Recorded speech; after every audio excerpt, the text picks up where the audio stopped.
ఈ రోజు మొదలుకొని నీవు ఆశీర్వదింపబడేదవు అని ప్రభు నీకు వాగ్దానం చేస్తున్నారు. భయము, దిగులు, బెంగ, ఆందోళన వీటన్నిటిని నజరేయుడైన యేసు నామములో ప్రభు విరగ్గొడుతున్నారు. ఆయన ఇచ్చిన అధికారముతో నేను మాట్లాడుతున్నాను. ఆయన ప్రతి ఒక్క బాధ నుండి, దిగులు నుండి, భయంకరమైన రోగాల నుండి దేవుడు నీకు విడుదల ప్రకటిస్తున్నారు. మూసివేయబడిన ద్వారాలు నీ కొరకు తెరవబడుతున్నాయంట.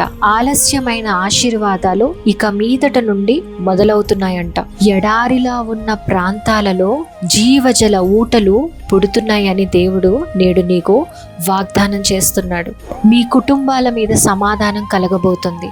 ఈ జనరేషన్లో ఆయన్ని మోసే పాత్రగా దేవుడు నిన్ను వాడుకుంటాడంట. నువ్వు ఇక మీదట తలగా ఉంటావు, తోకగా కాదు అని ప్రభు వాగ్దానాన్ని ప్రకటిస్తున్నారు. ఈ రోజు నుండి కొత్త ప్రారంభాలు విడుదల అవుతున్నాయని ప్రభు నిన్ను ఆశీర్వదిస్తున్నాడు.